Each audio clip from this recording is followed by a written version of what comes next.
তোরা কেউ রায়নের সাথে কথা বলতে পারবি না, যদি কথা বলস আমাকে বাসে পাবি না, আর আমার সাথে কথা বলতেও পারবি না।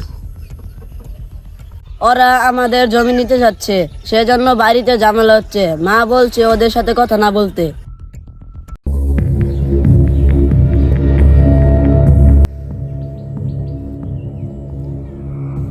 শুন, তোরা কেউ সুলতানের সাথে কথা বলবি না।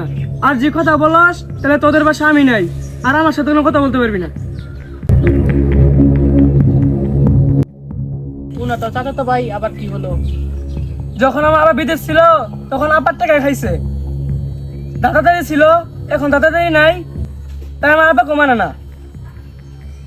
এটা তো বড়দের সমস্যা, তাই বলে তুই তোর কাকা তো ভাইয়ের সাথে রাখে থাকবি? না না না, এটা সুলতানা যাই মনে তাই করুক, আমি ওর সাথে কথা বলবো না। চল আমরা কথা বলতে চাই। না, আমি কথা বলবো না। আরে চল তো, ওর সাথে তো না, কথা না, মিলে না, গেল। না। চলো।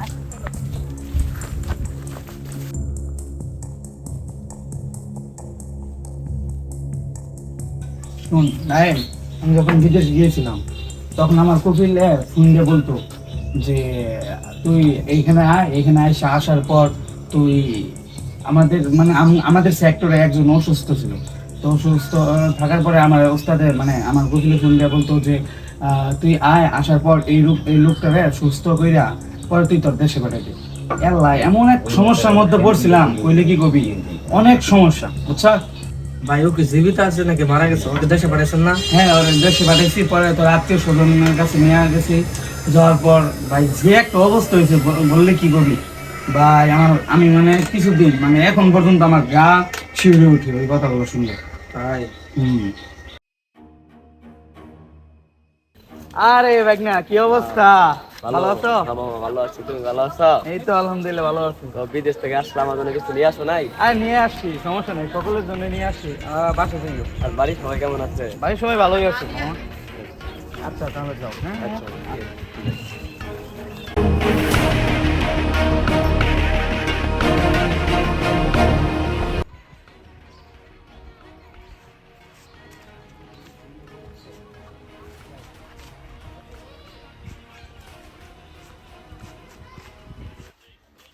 কেমন আছে? এই তো আলহামদুলিল্লাহ ভালো আছি, তুমি ভালো আছো? হ্যাঁ ভালো আছি। আপনার ছোট ভাই বলে আপনার বাবা সব সম্পত্তি বিক্রি করে দিছে। ও আমি তো শুনলাম না, সবাই এলাকার সবাই বলা বলি করতেছে। আচ্ছা ঠিক আছে ভাই, ঠিক আছে, তুমি বাসায় যাও, আমি পরে তোমার সাথে দেখা। আচ্ছা ঠিক আছে।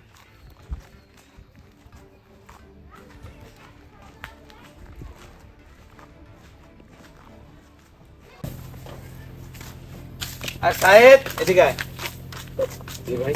শুনলাম বাবার সকল সম্পত্তি বলে তোর নিজের নামে লিখে রাখছ। জি ভাই। কেন? সব সম্পত্তি তো বাবা বেঁচে থাকার সময় আমার নামে সবকিছু লিখে রাখছে। আমি বিদেশ থেকে এত এত টাকা বাড়াইলাম, তোদেরকে লালন পালন করলাম ধরতে গেলে, তাহলে তোরা যে এই কাজটা করছো, এই কাজটা কি মোটেও ঠিক করছ? জি ভাই, বাবা বলছে আমাকে, মানে বাবা চলে যাওয়ার আগে আমাকে না বাবা তো তোর একা না, বাবা তো আমারও, আমার না। তুই যে জমিটা বিক্রি করছ, একটা বার কি তোর বড় ভাইকে বলছ? বড় ভাইকে বলছ না? কিন্তু ভাই বাবা আমাকে বলে গেছে যে এই সব জমি জমা তোর। 12 বছর বিদেশ ছিলেন, কি বাল্লা শিখছেন? কি বাল ছিড়ছি? এই 12 বছর তুই বিদেশ না থাকতাম তাহলে তোর পরিবারের আর খাওয়া লাগতো না। আপনি নিয়ে বাবার মাটিটাও দেন নাই, তার জন্য বাবা আমাকে সব আমি অনেক চেষ্টা করছিলাম আসার জন্য, কিন্তু আসতে পারিনি। ঠিক আছে? আপনি মাটি দেন নাই, তার জন্য বাবা আমাকে সব সম্পত্তি লিখে দিয়েছে। হ্যাঁ ভালো করছে, ভাব তো তোরই, আমার একা না। যা যা যা। ঠিক আছে, সমস্যা নাই, ভাই ভাইয়ের কাছে দুনিয়ার মধ্যে লাগিয়ে থাকে, সমস্যা নাই। তুই যা যা যা। আজকে থেকে তুই তোর দিকে, আমি আমার দিকে, যা।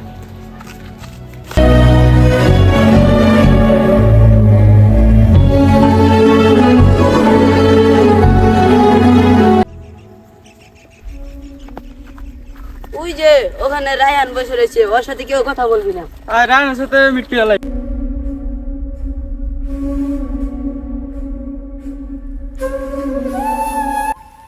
তোরা ওপরে যজ্ঞা করছে, তাহলে তুই কি চাস আমার সাথে যজ্ঞায় থাকবি না মিট করবি? মিট করবো। আচ্ছা তাহলে বস। ওদিকে চল। সুলতান চল, আমরা ওদিকে দিয়ে বসি, আর তুই করে চাপ দিব।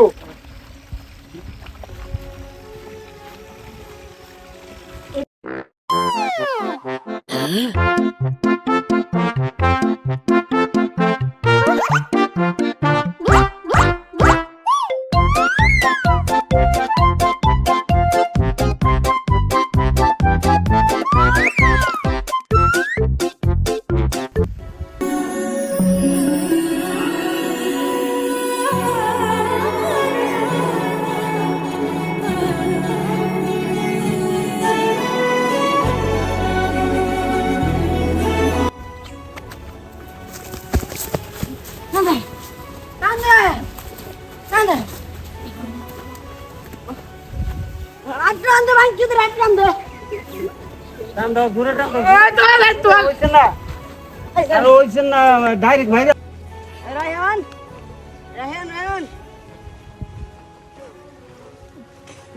ভাই ঠিক আছে ভাই ঠিক আছে অনেক ঠিক আছে আমার ডাক্তার বাড়ি নিয়ে যাও তোরা ভালো রাখার রিসন ধরিস না কে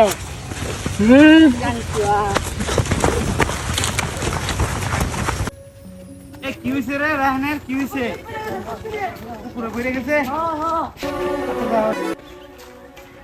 এই দাঁড়া আজকে তোর সন্তান খালে পড়ে গেছিল আমার সন্তান দিয়ে তোর সন্তান নিয়ে গেছে আজকে ভাই ভাই যদি তুই এই বেদা ব্যথাটা না করতি তাহলে কোনো দিনই আমার মধ্যে এতটুকু কি হইতো না আজকে যদি অন্য কেউ আসে যদি এই জিনিসটা যদি না হইতো তখন কি হইতো তোর জন্য এতটুকু হয়েছে তুই যদি আমাদের দুই ভাইয়ের মধ্যে বেদা ব্যথা না করতি তাহলে কখনো ওদের তো সম্পর্ক নষ্ট হয়েছে আমাদের সম্পর্ক কখনো নষ্ট হইতো না ভাই আমার ভুল হয়েছে আর কোনো ঠিক আছে যা বাবা সমস্যা নেই